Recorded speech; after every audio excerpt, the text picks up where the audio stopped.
Mike Radich here, and I'm now joined on the phone by MMA Veteran Frank Trigg. Frank, how are you? I'm doing good. How are you? I'm doing good. Frank, it's been a while since we've seen you compete in mixed martial arts. Your last fight was back in September of 2011. Have you retired from MMA? No. No? What's been the holdup? Why haven't we seen you back in action? No one's out there any fights. And when they do, the money is so low it doesn't make it worth it for me to compete. So, are you still doing some training right now? Oh yeah. I've been training. I've been helping other guys get ready for their fights over here at Extreme Couture in Las Vegas. J-Lon and Martin Cameron, and I'm helping Ryan Couture get ready. And I was in New Orleans last week for a week working out with Rich Clemente.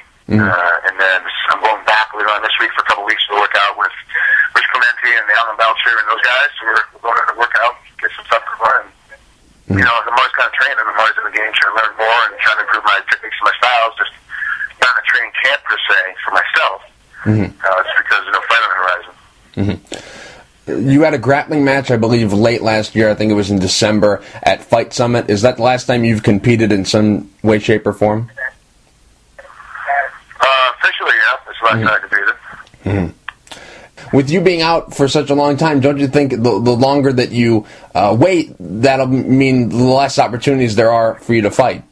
I have no idea. I don't know. That's up to the promoters and those guys if they want to bring me in or not.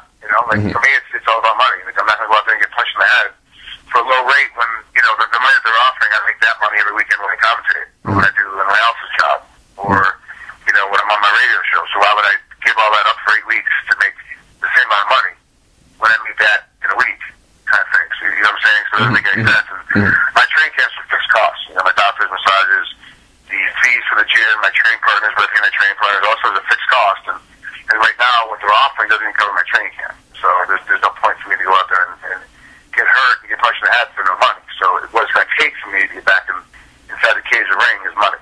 And that's what I should work out. What's the timetable that you're looking at? Like, if you don't get a fight in, X amount of months, will you consider retirement? Is that something that's crossed your mind? No, I don't. It's whatever the timetable is. I have no idea what it is. I just keep going along day by day and kind of see what the world brings and what the days bring, and it just is what it is. I have no idea how long it'll be or what's going to happen. I haven't sat down and said, well, if I don't have a fight within 8 months to a year, then I'm done. That's just not how it works. It could be. Talking about last night, somebody said, hey, look, somebody asked me last night, how long do you need to get ready for a fight? I said, take me 6 weeks, because I've been training. I'm not sitting on the couch. It take me 6 weeks to get ready, and weighing about 190, so my weight is really close to, I could fight at either 85 or 70. It's just a question of when somebody calls. But I don't have a timeline as far as, if I don't have a fight by this time of the day, that I'm going to never fight again. Just, see what happens. And now, like I mentioned, your last fight was back in September of 2011. You fought against Jim Wallhead. What went wrong for you in that fight? I'm sorry, with what now? Your last fight against Jim Wallhead, what went wrong for you in that one? What went wrong for me? Yeah. The judges. So you thought you won? He won the first round. He knocked me down in the first round, caught me and put me down in the battle out, whatever, and then survived the first round, and I beat him up the second, beat him up the third. And then the judges gave it to him 29-28, 29-28, 30-27. Which, I knocked him down, took him down twice in the second, knocked him down. Third round, pummeled him, pushed him around, snapped him down, took his back. They the whole band, but they still, one judge said he won every round, so it's kind of, it's just, hometown. But it was in his place of business, so, I got out-judged. That's what happened in that one. Sure. And now, how much do you think that loss is playing in a factor of you not getting fights? Do you think that has anything to do with it, or is it age? What exactly do you think has caused this inactivity? Well, like I said at the beginning of our interview, it's money. The promoters don't have the money to pay me to be able to compete. So it's not that I'm not getting any fights. I'm not getting any offers that I will entertain because of the amount of money that they're offering. I see. So that's the issue. If people want me to fight, I get a fight offer every. It depends. Sometimes twice a month. End of the year, it'll be twice a month. Right now, this time of year, it's like once a month. I get an offer, to go compete. It just hasn't worked out for me. It's just because the money that they have just doesn't work. Are they good opponents? It's just not the right money? I have no idea. only had one offer I see. that had an opponent attached to it. Oh, I see. Every other offer has just been what would it cost for us to become. We have a date, we have a venue, we have a location. We want you to find this card. What would it cost for us to get you on this card? And then I turn around to my manager, and they get to the first conversation of the money, and then they hear from them because they just don't have that. Small promotions just don't have the money. That's just what it comes down to. Oh, I see. And now I saw an interview that you did a while back. It was before the Jim Wallhead fight, and the reporter was asking you about coaching. When your career's over, is that something you want to get into? And you said that you weren't really that interested in. Now I saw you were cornering Martin Kampmann for his fight when he fought Johnny Hendricks. Is that something that's changed? Are you now interested in pursuing that? No, I'm still not coaching. I do it. I'm very good at it. I just don't like it. The world has changed. Mixed martial arts especially. When I started doing it, I fought my first fight. I fought 4 times in one night. Excuse me, 3 times in one night. I made $500. No travel money, no hotel, no food. $500 is what I made. I had to drive down 2.5 hours from Oklahoma City down to Dallas. I fought, turn around, go back. The next time I fought 3 times in one night. I got $500. I drive from Oklahoma City all the way to Amarillo. I got a hotel room that time. And that was it. No food money, no gas, nothing. And then turn around home, and that was it. Now guys are coming in, and they're literally walking in, have never done anything before. You come to the gym, you go, I'm been training, this and that, whatever. And in 6 months, I guarantee you, UFC's going to pick me up. Like, you have no fights, you have no record. And they literally think that they're going to be on TV, they're going to be on camera and making millions of dollars. And that's not what it is. Like, right now, the sport is all smoke and mirrors. Everybody thinks all these fighters are making tons and tons of money, but they don't. There's not that much money. Like, for me, when I was in my prime, 3 of my fights are in the top 100 fights of all time for the UFC. One of them's top 5. And I've made more money commentating in a month than I ever did fighting.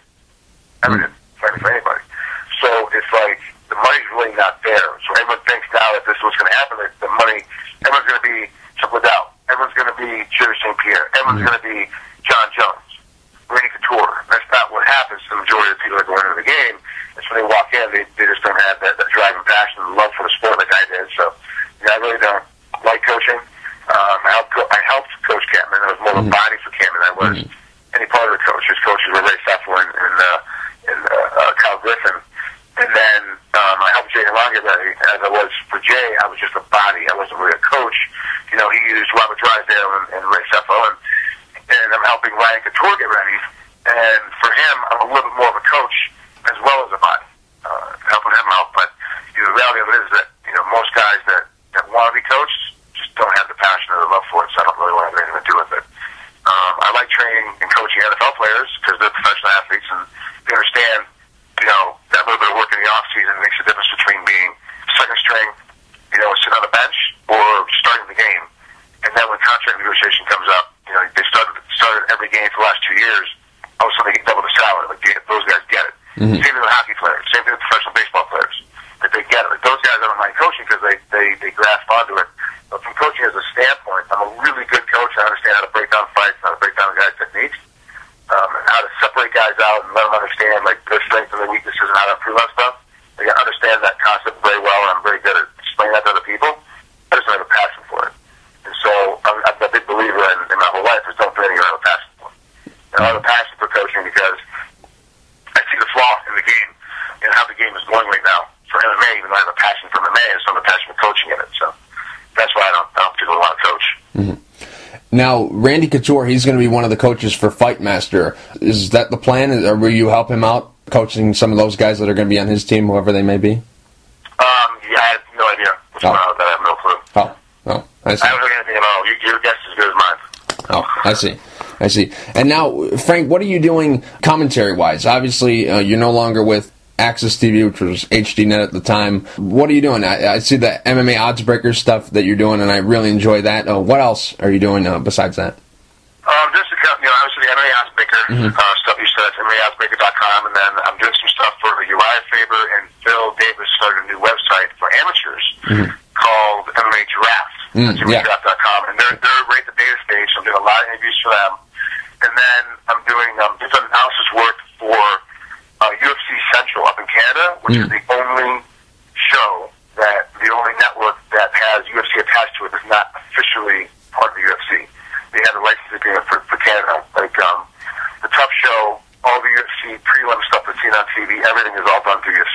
So when you go into Canada, on UFC Central, that's where you see everything on Rogers Sportsnet. And so we do a lot of stuff with them up there. And Joe Ferrell is the host, I'm the co-host, and we do analysis beats of different fights. We did the last one here in Vegas, and then waiting to hear if I get the call to go up to Montreal. But if not Montreal, I'll be in Jersey, and then I'll be in Vegas for sure. So we're just sitting out commentating and doing the hour pre-show and the weigh-in show and all that stuff, and then as always, looking for more stuff, trying to get some stuff done with a couple other people in the States as far as commentating and analysis stops, and we'll just see what happens here in the next 4 or 5 months. I see. And now, Frank, I want to change gears a little bit. I want to ask you about some current MMA topics. UFC 157 is coming up. I'm not going to ask you about the Rousey-Carmouche fight because I'm sure through MMA Odds Breakers and all the shows that you do that you're going to be asked that a million times from here until now. But just curious, people have been bringing up the topic about this not being able to draw on pay-per-view. What are your thoughts on that? Do you think that this is going to be, a good sell for them on pay-per-view? Do you think they're going to get a good number? Well, the problem is people talking about they don't draw on pay-per-view because they're looking at MMA as a whole versus boxing as a whole. And they're going, Manny Pacquiao fights, Floyd Mayweather fights. They're doing 1.2, 1.3 million in pay-per-view buys, and it's a whole thing. But there's only 1 or 2 fights for those guys a year. And they're the main stars of those guys fighting. People talk about not drawing on pay-per-view. Well, it depends. What's the real number? Remember, UFC was always in this weird stasis of what goes on, and if you guys remember a long time ago, Randy Couture kind of left the UFC and had a contract dispute with him because Dana White came out and said we're doing 1.1, 1.2 million pay-per-view buys, but Randy was only getting paid on 500,000, 600,000, 700,000, somewhere in that neighborhood. So he's like, "Where's the rest of my money? You're telling everybody you're making these and pay-per-view buys, but you're only paying me on this. So where's the rest of the money?" And then it comes out, they're only doing 500,000, 600,000, 700,000. So then went up to around 800,000, 900,000. I think one time we did 1.1. And then the GSP fight, I'm not positive on that one. It was like UFC 1 had 1.1. But other than that, it's like in the 600,000 to 700,000 range. So if the fight this weekend does 500,000 and 600,000, it's right in the same range as every other fight is. But then they're going to keep talking about how they didn't draw anything, because people keep thinking that we're doing 1.1 or 1.2. The UFC and MMA is not doing that. MMA as a whole we're doing 500,000, 600,000, 700,000, 800,000. We're in that neighborhood. That's just where we're at. So them saying they're not going to be a big draw isn't true, because they are a big draw in comparison to everything else that's going on in MMA as a whole. Not what's going on if you take boxing out of the equation. Boxing is a separate entity. I see. And now, Frank, probably Ronda Rousey has the most pressure on her because, she's the champ and she's gotten all this media exposure. But outside of her, who do you think has the most pressure on them? Is it Dan Henderson because he takes a loss here? He's getting up there in age. He might not be able to rebuild and get back up to where he is now and eventually get a title shot. It might take him a long time to do that. Uriah Faber, a lot of people are a little bit down on him because his last couple of title fights, he hasn't won any of them. Is it him? I look at a guy like Josh Neer. This is his 3rd UFC stint. His last 2 fights, he's been finished in both of them. A loss here. Could get cut, and I don't know about a 4th stint. Exactly who do you think has the most pressure on them going into this card? I would say Josh Neer. He loses this next one, he's going to be done. The UFC is going to cut him. And he's also got a style of a guy that's not going to be able to get back in for a very long time. It's unfortunate, but that's the nature of the beast. Back in my day, you lose 2, you're done. That's it, we'll finish with you. Now it's like they tend to give guys a little bit more of a shot. 3 times, sometimes 4 times you get to stay in, but Josh Neer's got the most amount of pressure. See, Henderson and Machida don't have that much pressure on themselves, other than the personal pressure they put on to win. Because that's their more competitive fight. Lawler and Koscheck don't have that much pressure on them either, because both those guys are battle-hungry, battle warriors, and know how to fight. They both make loss swinging for the fence and try to make this thing on the same fight. So always a draw. All those guys are still going to be around. Josh Neer, if he loses, more likely he's going to get cut. That's going to be a problem. Now, if Henderson loses, he may not be able to get back up again, but he makes so much money that they have to keep him on the main card, because it makes no sense to put him on an undercard off TV when he has to pay him that amount of money from the fight.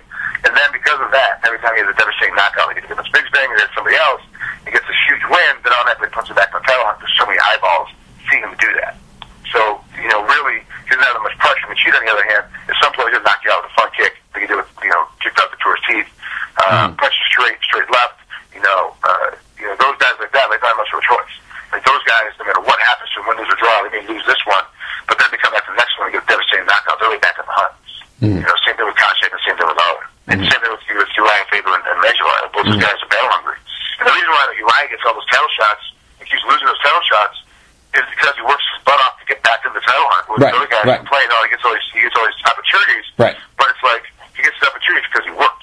So you got to give him credit for being the number one guy every time that he fights. Mm-hmm. Sure, definitely. And now, as you look down this card, what's the fight that's on your radar? What's the one that you need to see? Is it obviously the head one, Rousey, Carmouche, or is there another one on that that's caught your eye? Well, Henderson and I basically started fighting together. We first trained. We started training together. Both of us were part of the Raw team and management of Chiparelli brothers. We first started. Both of us were in that same space. Our first major workouts were working out with Henderson. So I always loved watching Henderson fight. But she had trained with me for a while when I was living in California, and I loved the way that he was back then. He's grown so much as an athlete, and I really enjoy how he battles and how he commits. So that fight for me is really a big one. And of course, I'm always partial to the other wrestlers, so I want to see Castro and Lawler battle out, and that one really interests me too because I want to see if Lawler still has it. He's much better, much stronger, much faster at 85. He's able to do so much more at 185, but he's fighting at 170 for whatever reason. That's just one of those things you have to be careful because when he's down at 170, he'd lose a little bit of power. This one tries to fight like he has power, and he hits you with a glancing blow, but leaves himself open. He gets rocked himself, so you have to be real cautious. Mm-hmm. And now, we mentioned pay-per-view numbers with the UFC and all that stuff. Bellator, they're on Spike. Right now, they're saying, their numbers on Spike, they're happy with them. They're lower than the UFC's Ultimate Fighter numbers, and what is considered, a bad number for the UFC drawing on the Ultimate Fighter for their ratings is considered a great number for Bellator on Spike. What do you make of these Spike ratings for Bellator right now? How much do you read into them? Yeah, the problem is that most fans don't understand how TV works. Mm-hmm. So watch this and look at these numbers and going, what the hell is everyone talking about? You have to understand that this is the first season that Bellator is on Spike. Mm-hmm. So it's like watching the first season of a new series on mainstream TV. Right. So you watch this first season, the numbers are low. Then all of a sudden it becomes a cult hit like The Walking Dead. Mm-hmm. It becomes a cult hit, like Firefly. And all of a sudden now these cult hits are on there, and they did get 10, 11, 12 seasons because they keep pushing through. The UFC numbers were low and poor because they were like on season 8, season 9, and they're getting worse every season. So people are getting tired of seeing the same thing go on and on.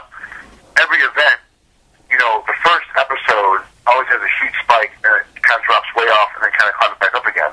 And that's what Bellator is doing. It's following right along with the TV format. First episode gets a huge amount of ratings, and second episode drops off a little bit, third gets a little more, fourth gets a little more, and there's still kind of a first season going to hover around this space. So we'll get like a million views by the time the finals come around. I was watching the guys battle out in the for the titles, whatever. You'll get right around a million eyeballs on it, and then from there it'll increase because it'll come off for a couple 3 months and then go back on again. And it'll be high up in the beginning and then peak out probably at the end. Because remember, it's crescendo. But it's not like a storyline crescendo like you do with drama series on TV where you got to follow the whole season to figure out what goes on in the finale. The finale of Bellator, when it's the final episode of the season, is main event title fights. If you've never watched Bellator before then, you'll turn on and watch the championship fights and know what's going on. Right. You don't care about the background story. You just want to see what's in front of you. So they'll probably peak out around 1.2, 1.3 in the second season. But right now they're right on track, and that's why Spike and Bellator are so happy with those numbers. Mm-hmm. Are you a fan of Bellator? Are you a fan of this tournament format? I'm a fan of fighting in general, so I'm a fan of all fighting. Sure. Doesn't make a difference what it is, and I like the tournament format, but my thing is with the tournament format, a guy can win and get a bad cut in the middle of a win, and then all of a sudden he's out. He's out of the tournament. Because he has a 30-day suspension or a 45-day suspension, and you miss the next line. And that's part of one of the problems, is that these guys just don't, they have to be real cautious about getting cuts, cautious getting beat up, and that kind of thing. And it does make it different. It makes it completely different of how things are going. From a fight tournament standpoint, because you are now available to go ahead and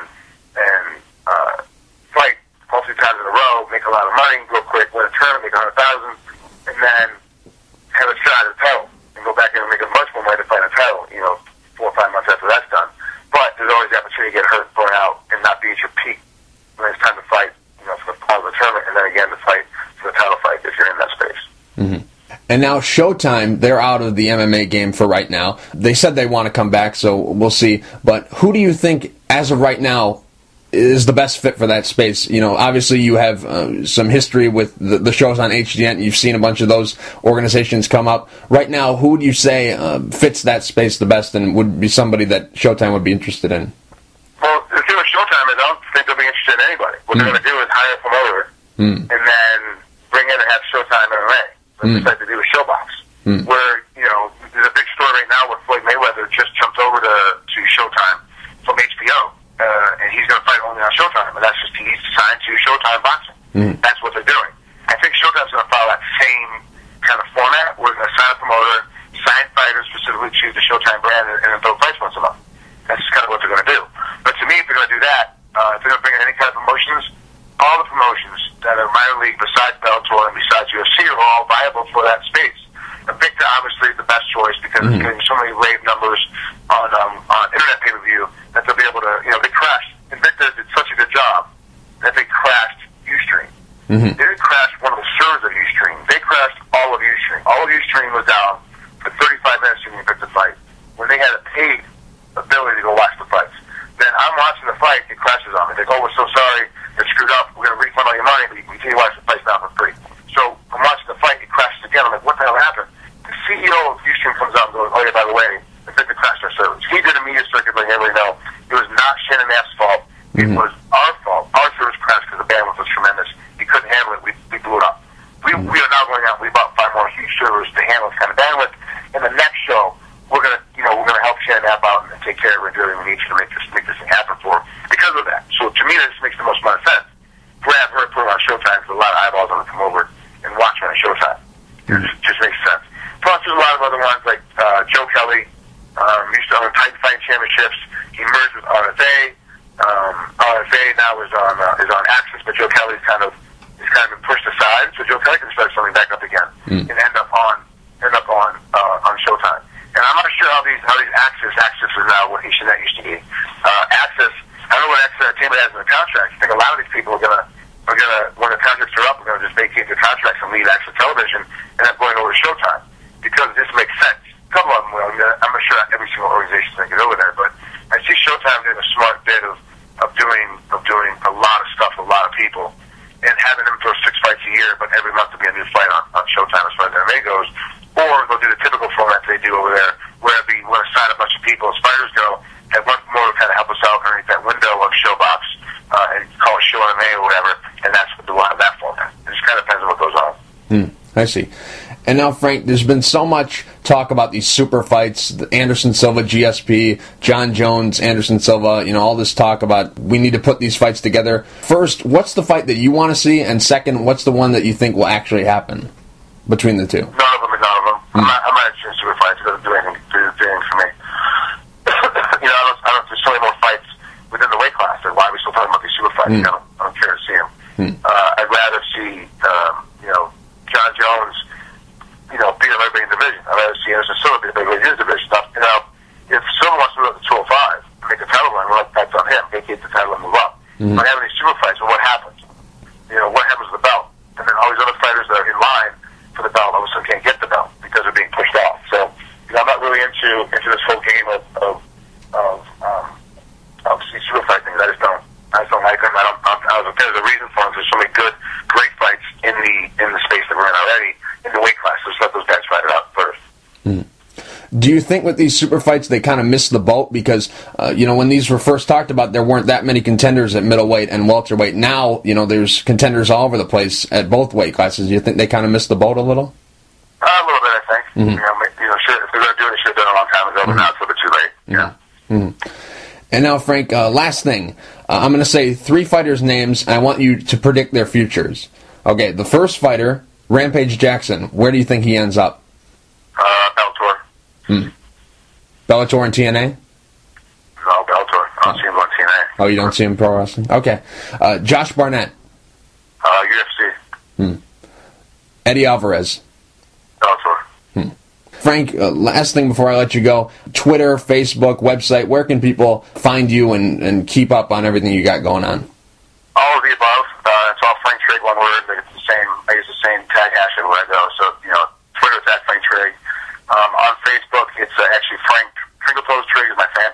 So if anyone can go like that fan page, that's the best spot. And then on Instagram, it's Frank Trigg. On Pinterest, it's Frank Trigg.